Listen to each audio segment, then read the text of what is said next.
ప్రభువు మనలను ఈ సిలువ ధ్యాన గుడారములో ఆయన తన కృపను మనకు ఆయన అనుగ్రహింపజేసి 37వ దినములో ఆయన మనలను కాచి కాపాడి ఈ 38వ మెట్టులో ఆయన సన్నిధిలో ఆయనతో పాటు ఉండగలిగే భాగ్యమును ప్రభువు మనకు అనుగ్రహించిన వారయ్యున్నారు. ఆయనకే నిండు మహిమ ఘనత ప్రభావములు యుగ యుగములు ఆయనకు మెండుగా కలుగును గాక. ఆమేన్. అలాగే ఈ రాత్రికాల సమయమందు ఆయన సన్నిధిలో ఆయన దైవ ధ్యానములో ఏకీభవించిన ఆయన బిడలారా, ప్రభువు మిమ్ములను మీ కుటుంబములను మీ పనిపాటులను మీరు చేయుచున్న సకల కార్యములను ఆయన బహుగా దీవించి ఆశీర్వదించును గాక. ఆమేన్. కొద్ది నిమిషాలు పరిశుద్ధ గ్రంథములో నుండి దేవుని యొక్క వాక్యమును ధ్యానము చేద్దామండి. లూకాసు వార్త అండి 23వ అధ్యాయము. లూకాసు వార్త 23వ అధ్యాయము 42వ వచనము నుండి చదువుకుందామని. ఆయనను చూచి యేసు, నీవు నీ రాజ్యములోనికి వచ్చినప్పుడు నన్ను జ్ఞాపకము చేసుకొనమనెను. అందుకాయన వానితో, నేడు నీవు నాతో కూడా పరదైస్సులో ఉందువని నిశ్చయముగా నీతో చెప్పుచున్నాను నేను. చాలండి. ప్రభు తన పరిశుద్ధమైన లేఖన భాగమును ఆయన మహిమార్థమై మన వినికిడిలో ఫలింప చేయును గాక. ఆమేన్. ప్రభువునందు ప్రియమైన దేవుని విశ్వాసులారా, యేసుక్రీస్తు ప్రభువుల వారు సర్వమానవాళి యొక్క పాపమును ఆయన పరిహరించడానికై ఆయన ఈ లోకమునకు నరావతారిగా ఆయన వచ్చి ఆయన 33.5 సంవత్సరములు ఈ లోకములో ఆయన నివాసము చేసి చివరి 3.5 సంవత్సరములలో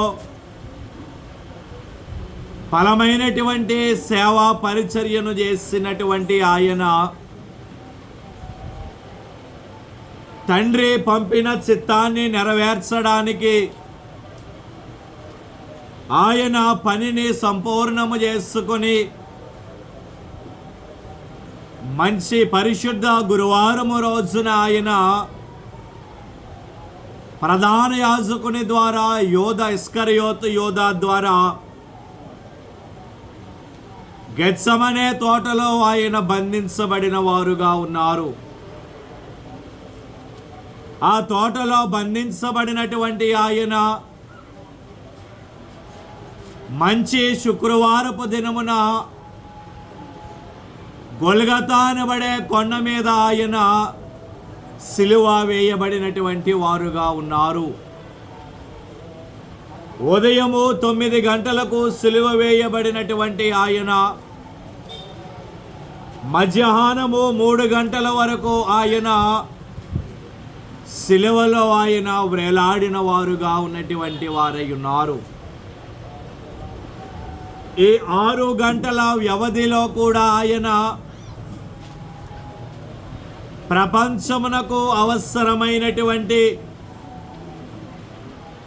7 అమూల్యమైనటువంటి మాటలు ఆయన సిలువలో ఆయన మాట్లాడిన వారుగా ఉన్నటువంటి వారై ఉన్నారు.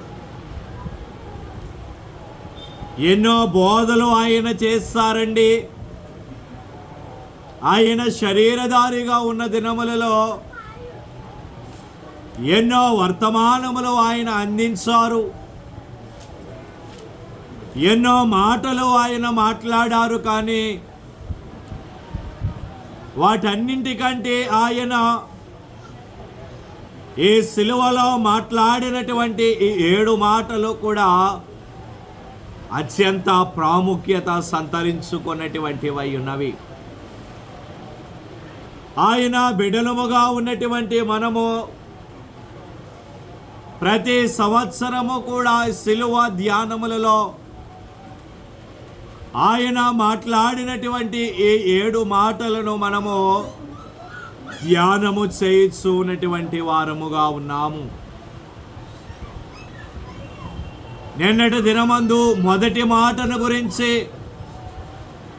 మనము ధ్యానము చేస్తున్న వారముగా ఉన్నామండి. ఈ దినము రెండవ మాటను గురించి ప్రభువు మనతో మాట్లాడబోతూ ఉన్నటువంటి వారై ఉన్నారు.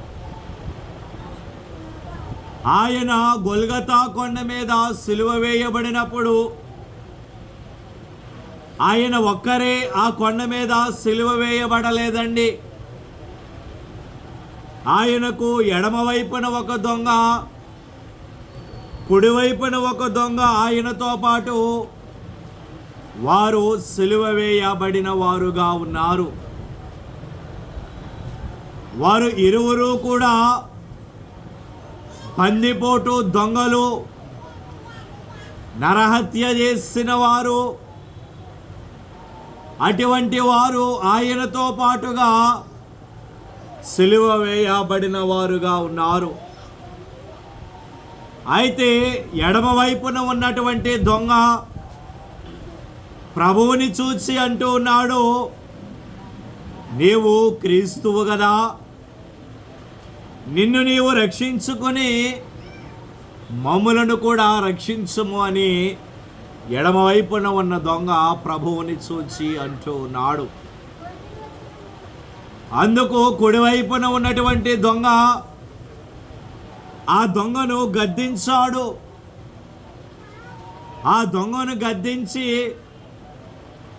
అతడు అంటూ ఉన్నాడు ప్రభువుతో, బోధకుడా, నీవు నీ రాజ్యములోనికి వచ్చినప్పుడు నన్ను జ్ఞాపకము చేసుకొనుము అని ఆయన అంటూ ఉన్నాడు.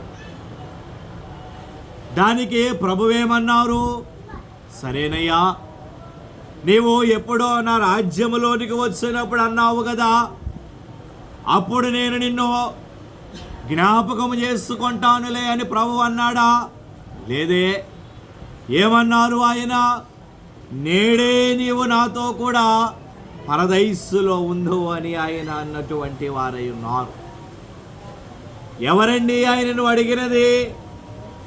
ఒక బందిపోటు దొంగ అడిగాడు ప్రభువుని. ఎన్నడూ అతడు మందిరానికి వెళ్ళి ఉండలేదు. ఏనాడు అతడు దేవుని వాక్యమును ఎరిగి ఉండలేదు. కానీ ఆ ఒక్క క్షణములోనే అతడు ప్రభువుని అడిగాడు, నీవు నీ రాజ్యములోనికి వచ్చినప్పుడు నన్ను జ్ఞాపకము చేసుకొనుము అని ఆయన అంటూ ఉన్నాడు. అయితే ప్రభు ఆ మాట అనడానికి ఆ దొంగలో అక్కడ మనకి కొన్ని లక్షణాలు మనకి కనపడుతూ ఉన్నటువంటివి అయి ఉన్నవి. ఆ లేఖనాన్ని మనము చదువుకున్నట్లయితే ఎడమ వైపున ఉన్నటువంటి దొంగ ప్రభువుని అడిగాడు, నువ్వు క్రీస్తువు కదా, నిన్ను నీవు రక్షించుకొని మమ్ములను కూడా రక్షించు అంటే, కుడివైపున ఉన్నటువంటి దొంగ అంటూ ఉన్నాడు అతనిని చూచి, నీవు అదే శిక్షా విధిలో ఉన్నావు గనుక దేవునికి భయపడవా అని అడుగుతూ ఉన్నాడు. అనగా దాని భావము ఏమిటి? ఈ కుడివైపున ఉన్నటువంటి దొంగ దేవునికి భయపడినవాడు. అతడు దేవునికి భయపడ్డాడు గనుకనే ఎడమవైపున ఉన్నటువంటి దొంగతో అంటూ ఉన్నాడు, నీవు అదే శిక్షా విధిలో ఉన్నావు కదయ్యా, నీవు దేవునికి భయపడవా? కనుక అతడు దేవునికి భయపడ్డాడు. అలాగే అతడు అక్కడ అంటూ ఉన్నాడు, మనము చేసిన వాటికి తగిన ఫలము పొందుతూ ఉన్నాము అని అతడు అంటూ ఉన్నాడు. అనగా అతడు తన పాపాన్ని అక్కడ ప్రభువు దగ్గర అతడు ఒప్పుకుంటూ ఉన్నాడు. అయ్యా, నేను పాపము చేస్తానయ్యా, కనుక నాకు ఈ శిక్ష న్యాయమే. నేను చేసిన పాపమునకు నాకు ఈ శిక్ష తగినదే అని అతడు పాపాన్ని ఒప్పుకుంటూ ఉన్నాడు. అలాగే అక్కడ అంటూ ఉన్నటువంటి మాట, ఈయన ఏ తప్పిదమును కూడా చేయలేదు అని అతడు అంటూ ఉన్నటువంటి వాడై ఉన్నాడు. ఎవరు చెప్పారండి ఆ దొంగకు ఆయన గురించి?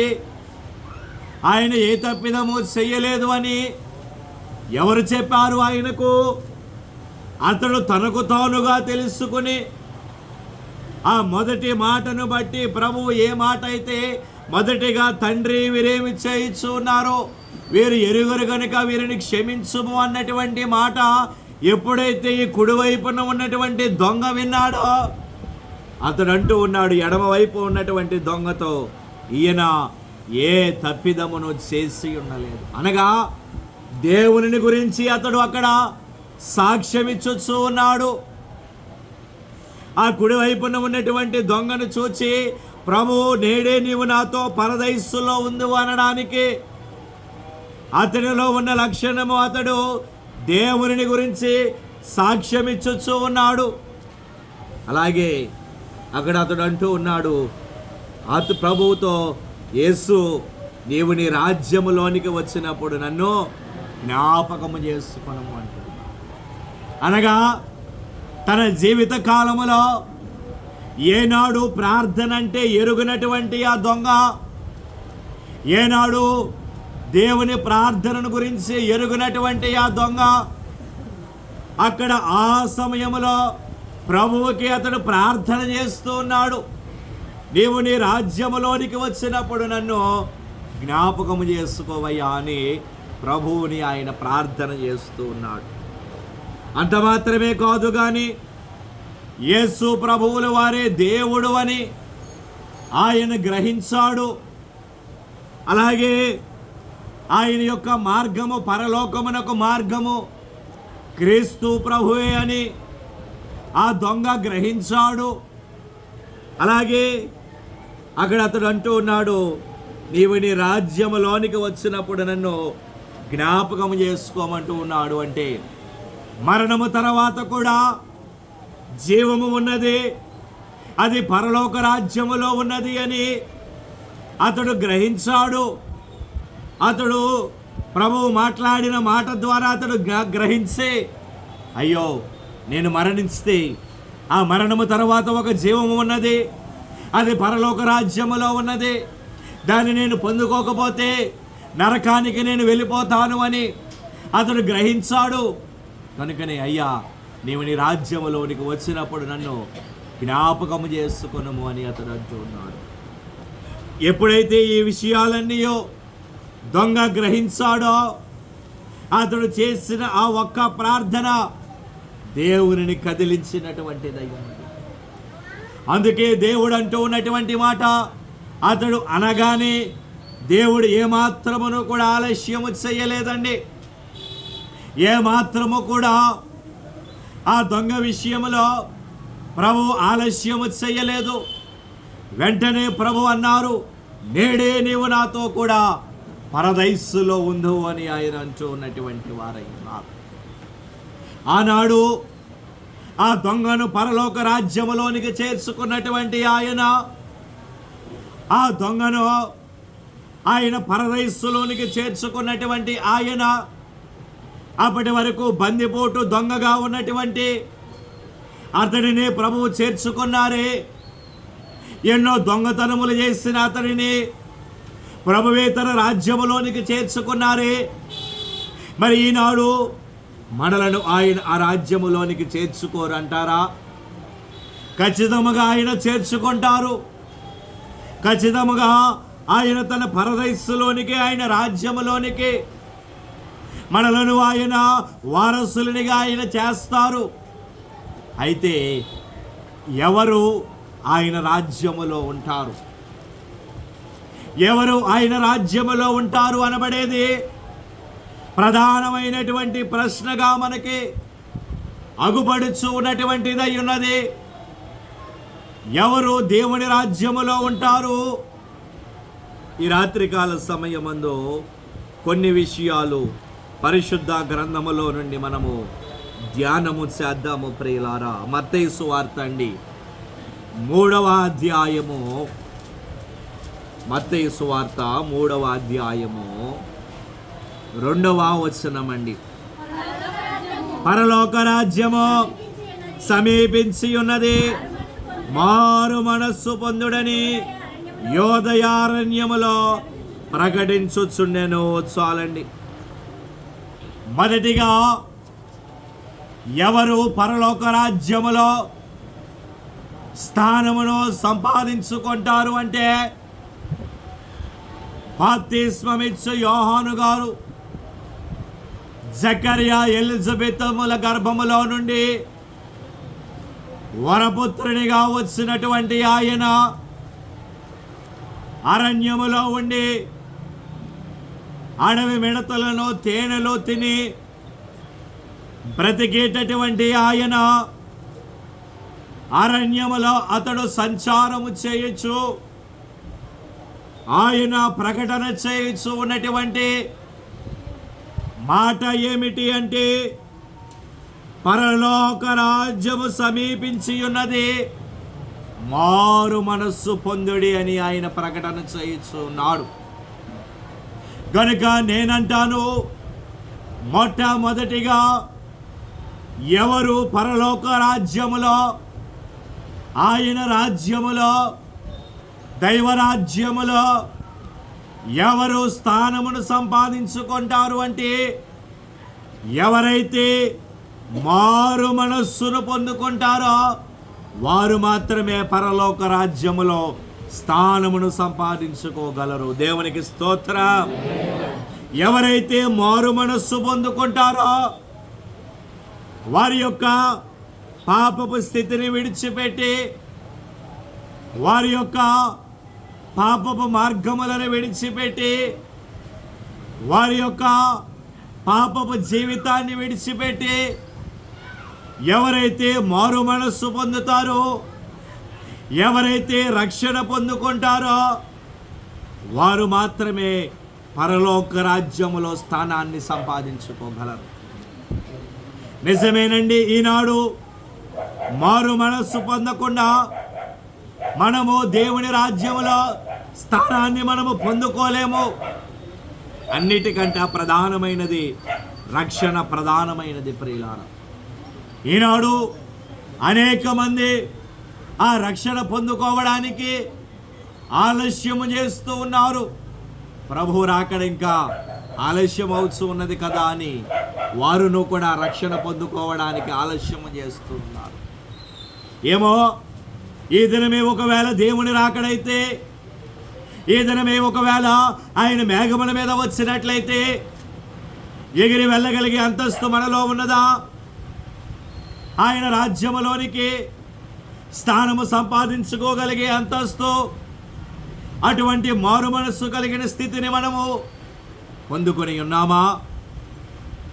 ఈనాడు అనేక మంది యవన బిడ్డలైనటువంటి వారు, యవనస్తులు వారే లోకాశలకు వెళ్ళి వారు రక్షణ పొందుకోవడానికి, మారు మనస్సు పొందుకోవడానికి వెనుకడుగు వారు వేస్తూ ఉన్నటువంటి వారై ఉన్నారు.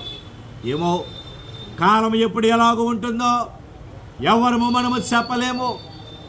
అపవాది గర్జించు సింహము వలె ఎవరిని మృంగుదునా అని అతడు తిరుగుతూ ఉన్నాడు. కనుక ఏ ఒక్క ఆత్మ కూడా నశించిపోవట ఆయనకి ఇష్టము లేదు ప్రియమైనటువంటి వారు. కనుకనే ఆయన రాకడ ఇంకనూ ఆయన ఆలస్యము చేయించు ఉన్నారు. ఆయన అన్నారు, నా రాకడ వచ్చే సమయానికి ప్రతి వాని మోకాలు నా సన్నిధిలో వంగాలి, ప్రతి నాలుక నన్ను స్తుతించాలి అని ఆయన అన్నారు. ఒకవేళ ఈ దినమంది ఆయన రాకడైతే మారు మనస్సు పొందని వారి పరిస్థితి ఏమిటి? రక్షణ పొందని వారి పరిస్థితి ఏమిటి? మనమందరము పరిశుద్ధుల గుంపులోనికి మనం ఎగిరి వెళ్ళిపోతాము. ఆయనతో పాటు మధ్యాకాశమునకు మేఘాల మీద వెళ్ళిపోతాము. కానీ మిగిలిపోయిన వారు నిత్య నరకాగ్నిలోనికి వారు వెళ్ళిపోతారు. అగ్ని ఆరదు, పురుగు సావదు. తలుచుకుంటేనే ఎంత భయంకరమైనటువంటి పరిస్థితి అది. అటువంటి నిత్య నరకాగ్నిలో ఆత్మ కొట్టిమిట్టాడుతూ ఉంటే అక్కడ ఆత్మను చల్లార్చు వారు ఎవరను ఉండరు ప్రియమైనటువంటి. అందుకే ధనవంతుడు అంటూ ఉన్నాడు, ప్రభు రొమ్మున ఆనుకున్నటువంటి లాజరును అతడు పిలుచుచూ ఉన్నాడు. పేదవాడైన లాజరును పిలుచుచూ ఉన్నాడు. అతని నాలిక కొనను ముంచే నా ఆత్మను చల్లార్చుకుందను అని అతడు అంటూ ఉన్నాడు. అంత వేదన మనకు అవసరమా? ఆత్మకు అంత వేదన మనకు అవసరమా? కనుక సమయం ఉన్నప్పుడే సమయాన్ని పోనీయక మారు మనస్సు పొందండి. యోహాను గారు అదే ప్రకటన చేస్తాడు ఆయన అరణ్యములో. మారు మనస్సు పొందండి, పరలోక రాజ్యము సమీపించి ఉన్నది, ఆయన రాకడా అత్యంత సమీపముగా ఉన్నదయ్యా, ఇంకా మారు మనస్సు పొందని వారు రక్షణ పొందుకోండి అని ప్రకటన చేస్తాడు, కేకలు వేస్తాడు. ఆయనకు దగ్గరకు వచ్చిన వారికి బాప్తిస్మం ఇచ్చాడు. నమ్మని వారు ఇంకా అలాగునే వారు ఉన్నారు. కనుక మారు మనస్సు పొందండి, రక్షణను పొందండి. ఇంకా ఎవరైనా రక్షణ పొందలేని వారు ఉంటే వారిని రక్షణలోనికి నడిపించండి. ఇది గొప్ప అమూల్యమైనటువంటి సమయం కనుక సమయాన్ని పోనివ్వకండి, రాకడకు సిద్ధపడండి. ఇక రెండవదిగా చూసినట్లయితే ఎవరు ఆయన రాజ్యములో ఉంటారు అంటే 5వ అధ్యాయం అండి, మత్తయి సువార్త 3వ వచనం అండి. ఆత్మ విషయమై దీనులైన వారు ధన్యులు, పరలోక రాజ్యము వారిది. చాలండి. ఇక రెండవదిగా దేవుని రాజ్యములో ఎవరు స్థానమును సంపాదించుకుంటారు అంటే చదువుబడిన లేఖన భాగములో కొండ మీద ప్రసంగము చేస్తూ ఉన్నటువంటి యేసు క్రీస్తు ప్రభువుల వారు ధన్యతల గురించి ఆయన వివరించుచు ఆయన అక్కడ అంటూ ఉన్నటువంటి మాట ఏమిటి అంటే ఆత్మ విషయమై దీనులైన వారు ధన్యులు, పరలోక రాజ్యము వారిది అని ఆయన అంటున్నారు. గనుక రెండవదిగా ఎవరు దేవుని రాజ్యములో స్థానమును సంపాదించుకుంటారు అంటే ఆ లేఖన భాగమును బట్టి మనము ధ్యానము చేసినట్లయితే ఎవరైతే దీనులైన వారిగా ఉంటారో వారు పరలోక రాజ్యములో స్థానమును సంపాదించుకోగలరు. ప్రియమైనటువంటి వారలారా, దేవునికి స్తోత్రం. ఎవరైతే దీనులైన వారిగా ఉంటారో, ఆత్మ విషయమై దీనులముగా మనము ఉండాలి. ఎప్పుడూ కూడా మనలను మనము హెచ్చించుకోరాదు, మనలను మనము ఎప్పుడు తగ్గించుకునే ఉండాలి. తగ్గింపు స్వభావమును మనము కలిగి ఉండాలి. ప్రభు అన్నారు కదండి, తన్ను తాను హెచ్చించుకునేవాడు తగ్గించబడును, తన్ను తాను తగ్గించుకునేవాడు హెచ్చింపబడును అని ఆయన అన్నారు. మనలను మనము కాదు హెచ్చించుకోవలసినది, ప్రభువు మనలను హెచ్చించాలి. ఈనాడు అనేక మంది వారికి ఉన్నటువంటి ధనమును బట్టి, వారికి ఉన్నటువంటి సౌభాగ్యమును బట్టి తమ్ముడు తాము హెచ్చైన స్థితిలో వారు చూసుకుంటున్నారు. అదంతయు వారికి కలుగజేసినది ఎవరు? యేసు ప్రభువుల వారే కదా. కనుక ఆయన సన్నిధిలోనికి ఎప్పుడైతే మనం వచ్చామో, మనం ఎంత ధనవంతులమైనా కావచ్చును, మనం ఎంత భాగ్యవంతులమైనా కావచ్చును, కానీ మనము ఒక్కసారి దేవుని సన్నిధికి వచ్చామంటే మనము దీనులమైపోవాలి. ఆయన సన్నిధి ఆయన తను తాను దీనులుగా చేసుకోలేదండి. ఈ లోకరాజ్యానికి రావడానికి ఆయన సింహాసనమును ఆయన ఆకాశమును ఆయన సింహాసనముగా చేసుకుని, భూమిని ఆయన పాదపీఠముగా చేసుకుని ఏలుచూ ఉన్నటువంటి ఆయన తన్ను తాను దీనునిగా చేసుకుని కన్య అయిన మరియమ్మ గర్భము ద్వారా ఈ లోకానికి వచ్చాడు. ఏం అవసరమో ఆయనకి? మానవుని ద్వారా హింసించబడ్డారు, మానవుని ద్వారా కొరడాలతో కొట్టబడ్డారు, మానవుని ద్వారా బొగవు మీద ఉమ్ము వేయించుకున్నారు, ఏమవసరం అండి ఆయనకు? తండ్రి కుడి పార్శ్వమున ఉంటే నిత్యము పరలోకములో వేవేల మంది దూతలు పరిశుద్ధుడు పరిశుద్ధుడు పరిశుద్ధుడు అని ఆయనను కొనియాడబడుచున్నప్పటికీ కూడా ఆయన మన కోసము ఆయన తన్ను తాను దీనునిగా చేసుకుని ఈ లోకానికి ఆయన వచ్చాడు కదా. మరి మనం ఆయన సన్నిధిలో ఉన్నప్పుడు మనం ఇంకెంత దీనులుగా ఉండాలి. కనుక ఆత్మ విషయమై దీనులైన వారు ధన్యులు, పరలోక రాజ్యము వారిదే అని ఆయన అంటూ ఉన్నారు. కనుక రెండవదిగా ఎవరు దేవుని రాజ్యములో ఉంటారు అంటే ఎవరైతే తన్ను తాను తగ్గించుకుంటారో వారు దేవుని రాజ్యములో ఉండగలరు. మూడవదిగా 5వ అధ్యాయము 10వ వచనాన్ని చదువుకుందామండి. నీతి నిమిత్తము హింసింపబడు వారు ధన్యులో, పరలోక రాజ్యము వారిది. చాలండి. ఇక మూడవదిగా ఎవరు దేవుని రాజ్యములో ఆయనతో పాటు స్థానమును సంపాదించుకుంటారు అంటే ప్రభువే మరలా అక్కడ అంటూ ఉన్నారు, నీతి నిమిత్తము హింసింపబడు వారు ధన్యులో, పరలోక రాజ్యము వారిది అని ఆయన అంటూ ఉన్నారు. కనుక మూడవదిగా ఎవరు దేవుని రాజ్యములో స్థానాన్ని సంపాదించుకుంటారు అంటే ఎవరైతే దేవుని కోసం నీతి కొరకు హింసింపబడతారో, శ్రమలు పొందుకుంటారో వారు దేవుని రాజ్యములో స్థానమును సంపాదించుకుంటారు. ప్రియులారా, దేవునికి స్తోత్రం. ఈనాడు అనేక మంది దేవుని బిడ్డలైనటువంటి వారు హింసింపబడుతూ ఉన్నారు, శ్రమలు పొందుకుంటూ ఉన్నారు, హతసాక్షులు కాబడుతూ ఉన్నారు. మనకైతే మన చుట్టుప్రక్కల అంత వ్యతిరేకత, హింసించేంత వ్యతిరేకత మనకు లేదు. కానీ ఇతర ప్రాంతాలలో మణిపూరు ఆ ప్రాంతాలలో ఆ రాష్ట్రాలలోకి వెళ్ళినప్పుడు వారు ఎంతగా వారు హింసింపబడుతూ ఉన్నారు. దేవుని బిడ్డలైనటువంటి వారు వారి సేవ పరిచర్య చేయడానికి, వారి సువార్తను ప్రకటించడానికి ఎన్నో హింసలు వారు పొందుకుంటూ ఉన్నటువంటి వారై ఉన్నారు. ఎంతో వేదన వారు పొందుకుంటూ ఉన్నటువంటి వారై ఉన్నారు. వారు మందిరాలు కట్టిన మందిరాలు కూల్చివేస్తూ ఉన్నారు. వారు మందిరాలు లేకపోయినప్పటికీ కూడా వారికి ఉన్న స్థలాలలోనే అలాగూ వారు శ్రమపడుతూ హింసింపబడుతూ కూడా దేవుని సువార్తను వారు ప్రకటించుతూ ఉన్నారు.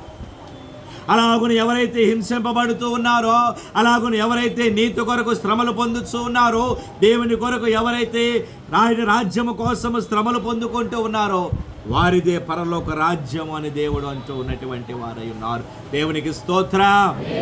కనుక దేవుని కోసం నిందొచ్చినదా, ఆయన కోసం శ్రమ వచ్చినదా, ఏమీ పర్వాలేదు, వాటిని ఎదుర్కొనండి.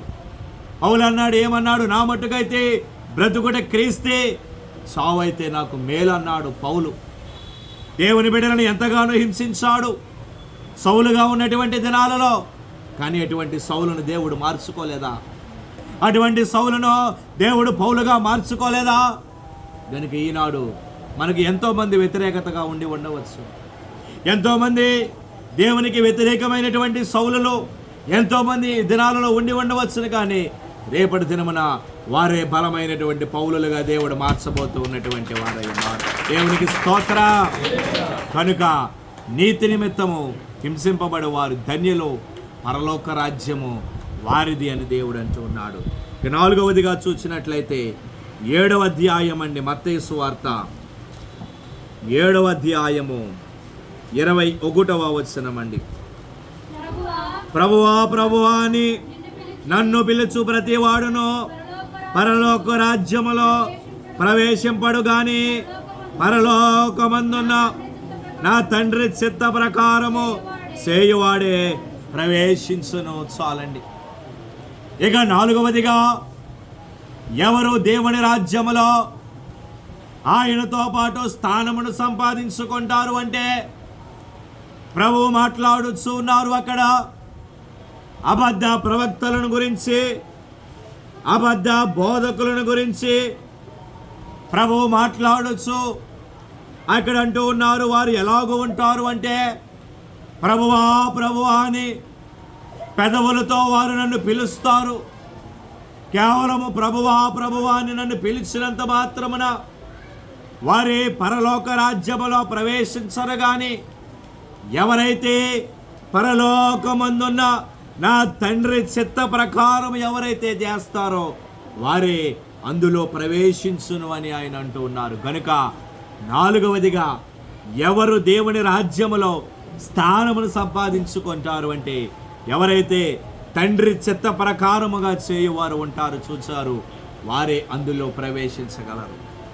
ఎవరైతే పరలోకమందున్న తండ్రి చిత్త ప్రకారం చేస్తారో, ఆయన చిత్తాన్ని ఎరిగి ఆ చిత్త ప్రకారం ఎవరైతే నడుచుకుంటారో, ఆ చిత్త ప్రకారం ఎవరైతే వారి యొక్క కార్యములను జరిగించుకుంటూ వెళతారో వారే దేవుని రాజ్యములో స్థానాన్ని సంపాదించుకోగలరు.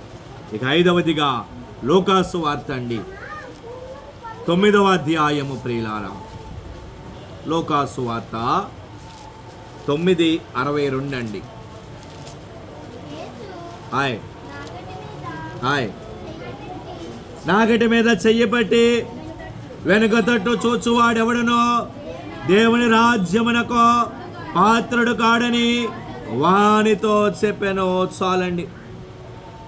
చదువుబడిన లేఖన భాగములో యేసు ప్రభువుల వారు ఒక గ్రామములో ఆయన పరిచర్య చేయడానికి ఆయన వెళ్ళారు. అక్కడ ప్రభువు వెళ్ళుచూ ఉండగా ఒకడు ప్రభు దగ్గరికి వచ్చి అంటూ ఉన్నాడు, అయ్యా నీవెక్కడికి వెళ్ళినా నీ వెంట నేను వస్తాను అని ప్రభువుతో అంటే, ప్రభు అన్నారు, ఆయనని చూసి నక్కలకు బొరియలున్నాయి కానీ ఆకాశ పక్షులకు గూళ్ళు నివాసములు ఉన్నవి కానీ మనుష్య కుమారునికి తలవాల్చుకున్నటకు స్థలము లేదు అని అతడు అన్నాడు. కనుక అప్పుడు ప్రభు వేరే వారిని చూసి నా వెంట నీవు రమ్ము అంటే అతడు అంటాడు, నేను వెళ్ళి మొదట నా తండ్రిని పాతిపెట్టి వచ్చుటకు నాకు సెలవిమ్మయ్యా అంటూ ఉన్నాడు. మరి ఒకడు ప్రభువా నీ వెంట వచ్చేదను కానీ నా ఎంటనున్న వారి యొద్ద సెలవు పుచ్చుకుని వచ్చుటకు నాకు సెలవిమ్ము అని అతడు అంటూ ఉన్నాడు. ఈ ముగ్గురిని బట్టి ప్రభు అంటూ ఉన్నటువంటి మాట ఏమిటి అంటే, ఒక రైతు అతడు పొలములో నాగలి దున్నడానికి అతడు వెళతాడు. అతడు నాగలి దున్నడానికి వెళ్ళినప్పుడు అతడు ఒకసారి నాగటి మీద తన చెయ్యి పెట్టాడు అంటే వెనుక తట్టు అతడు తిరిగి చూడడు. ఆ నాగటి మీద అతడు ఆ పొలాన్ని దున్నుకుంటూ అతడు వెళ్ళిపోతాడు. కానీ ఇక్కడ ప్రభు అంటూ ఉన్నారు, నాగటి మీద చెయ్యి పెట్టి వెనుక తట్టు చూచువాడు ఎవడు కూడా రాజ్యమునకు పాత్రుడు కాడు అని ఆయన అంటూ ఉన్నారు. కనుక 5వదిగా ఎవరు దేవుని రాజ్యములో స్థానమును సంపాదించుకుంటారు అంటే ఎవరైతే వెనుక తట్టు చూడకుండా ప్రభువు వైపు చూచుకుంటూ ప్రయాణమై వెళ్ళిపోతారు. చూచారు, ఒకసారి దేవునిలోనికి వచ్చాక మరలా లోకం వైపునకు అడుగు వేయకుండా దేవుడే నాకు గురి అని ఆయనను వైపు చూచుకుంటూ ఆయనను గురిగా పెట్టుకుని వెళ్ళిపోతారు. చూచారు, వారే దేవుని రాజ్యములో స్థానమును సంపాదించుకుంటారు. ప్రియమైనటువంటి వారలారా, దేవునికి స్తోత్రం. కనుక వెనుక తట్టు చూడరాదు. ఒకసారి మనము ప్రభువులోనికి వచ్చినప్పుడు ప్రభువే మనకు శాశ్వతం. 2 పడవల మీద మనం కాలు వేయరాదండి. ఈనాడు అనేక మంది వారి యొక్క దుస్థితి అలాగుననే ఉన్నది. కొంచెము దేవునిలో ఉంటారు, కొంచెము లోకములో వారు ఉంటారు. వారికి శ్రమ వచ్చినప్పుడు దేవుడిలోనికి వస్తారు, శ్రమ తీరిపోయిన తర్వాత మరలా లోకములోనికి వారు వెళ్ళిపోతున్నారు. విగ్రహారాధన అనబడేది ఈనాడు అనేక మంది వారు చేస్తూ ఉన్నటువంటి వారై ఉన్నారు. కనుక విగ్రహారాధన అనబడేది, వెనుక తట్టు చూచుట అనబడేది, ఒకసారి ఆ మూలాన్ని మనం విడిచిపెట్టేసి దేవునిలోనికి వచ్చినప్పుడు మరలా వెనుక తట్టు మనము చూడరాదు. ప్రియమైనటువంటి వాళ్ళ, ఒకసారి మనం ముందడుగు వేస్తాము అంటే, రక్షణ పొంది దేవుడిలోనికి మనము వచ్చాము అంటే వెనుక తట్టు అనబడేది మరలా మనము వెళ్ళరాదు. ఒకసారి వెనుకడుగు వేస్తామంటే కుటుంబంలో సమస్యలు ఎదురవుతూనే ఉంటాయి. ఒక్కసారి మనము వెనుకడుగు వేస్తాము అంటే కుటుంబంలో అనారోగ్య సమస్యలు, బాధలు, ఇబ్బందులు, ఇరుకులు, అప్పుల పాలైపోతాము. కనుక వెనుక తట్టు చూచు వారు ఎవరును కూడా దేవుని రాజ్యములో స్థానమును సంపాదించుకోలేరు. కనుక దొంగ అంటూ ఉన్నాడు ప్రభువుని చూచి, యేసు నీవు నీ రాజ్యములోనికి వచ్చినప్పుడు నన్ను జ్ఞాపకము చేసుకొను అంటున్నాడు. దానికి ప్రభు అన్నారు, నేడే నీవు నాతో కూడా పరదైస్సులో ఉంది అన్నారు. ఎవరు దేవుని రాజ్యములో ఉంటారో 5 విషయాలు. 1, మారు మనస్సు పొందినవారు. 2వదిగా దీనులైనటువంటి వారు. 3వదిగా నీతి కొరకు శ్రమలు పొందినవారు. 4వదిగా తండ్రి చిత్తము చేయువారు. 5వదిగా వెనుక తట్టు చూడనివారు. అయితే ఆ దొంగ అంటూ ఉన్నాడు, నీవు నీ రాజ్యములోనికి వచ్చినప్పుడు నన్ను జ్ఞాపకం చేసుకోనమని ఒక మాట అక్కడ వ్రాయబడి ఉన్నది. ప్రభు ఎవరిని జ్ఞాపకం చేసుకుంటారో మీకు ఆ అవుట్లైన్స్ చూపించి నేను ముగిస్తానండి. రాజులు 2వ గ్రంథము ప్రియులారా, ఎవరిని దేవుడు జ్ఞాపకం చేసుకుంటారు అంటే రాజులు 2వ గ్రంథము 20వ అధ్యాయము 3వ వచనం అండి. యెహోవా యథార్థ హృదయుడనై సత్యముతో నీ సన్నిధిని నేనెట్లా నడుచుకుంటేనో నీ దృష్టికి అనుకూలముగా సమస్తమును నేను ఎట్లా జరిగించుతునో కృపతో జ్ఞాపకము చేసుకునమని హిజ్కియా కన్నీళ్లు విడుచుచు యెహోవాను ప్రార్థించెను. హిజ్కియాకు మరణకరమైన రోగము వచ్చినది. యెషయా అన్నాడు, హిజ్కియా నీవు మరణమగుచు ఉన్నావు గనుక నీ ఇల్లు చక్కబెట్టుకోమన్నాడు. యెషయా వెళ్ళిపోయాడు. హిజ్కియా తన చుట్టూ ఉన్న వారినందరినీ బయటికి పంపేసి గోడ తట్టు తిరిగి ప్రార్థన చేస్తూ ఉన్నాడు. అయ్యా, నేను యథార్థముగా నీ సన్నిధిలో నేను ఎట్లా ఉన్నానో నన్ను జ్ఞాపకం చేసుకోవయ్యా. యథార్థ హృదయముతో నీ సన్నిధిలో నేను ఎట్లా నడుచుకున్నానో జ్ఞాపకం చేసుకోమని హిజ్కియా ప్రార్థన చేశాడు. ప్రభు హిజ్కియాని జ్ఞాపకం చేసుకున్నాడు. యెషయా ఇంకా తన గుమ్మము దాటి బయటకు వెళ్ళలేదు. యథార్థ హృదయముతో హిజ్కియా దేవునికి ప్రార్థన చేశాడు కనుక దేవుడు ఆయనను జ్ఞాపకం చేసుకుని 15 సంవత్సరముల ఆయుష్ దేవుడు హిజ్కియాకి ఇచ్చాడు. దేవునికి స్తోత్రం. కనుక దేవుడు ఎవరిని జ్ఞాపకం చేసుకుంటారు అంటే యథార్థ హృదయము గల వారిని దేవుడు జ్ఞాపకం చేసుకుంటారు.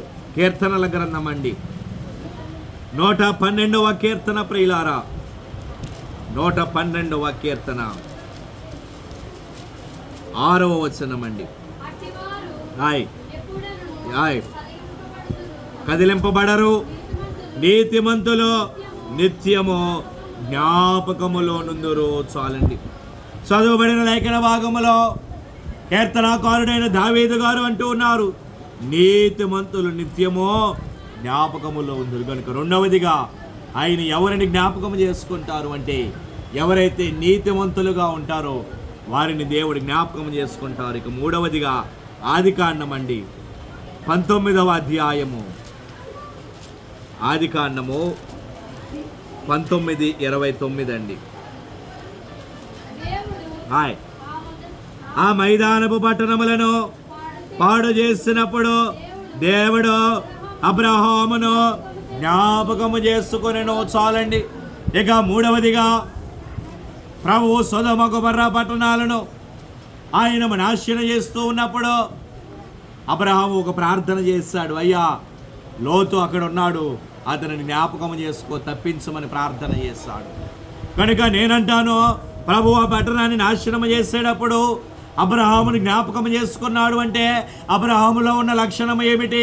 అబ్రహాము విశ్వాసము కలిగిన వాడు కనుక. 3వదిగా ఎవరిని ఆయన జ్ఞాపకం చేసుకుంటాడు అంటే ఎవరైతే విశ్వాసము కలిగిన వారుగా ఉంటారో దేవుడు వారిని జ్ఞాపకం చేసుకున్న వారుగా ఉన్నారు కనుక దేవుని సన్నిధిలో ఎప్పుడూ కూడా విశ్వాసము కలిగి ఉండండి.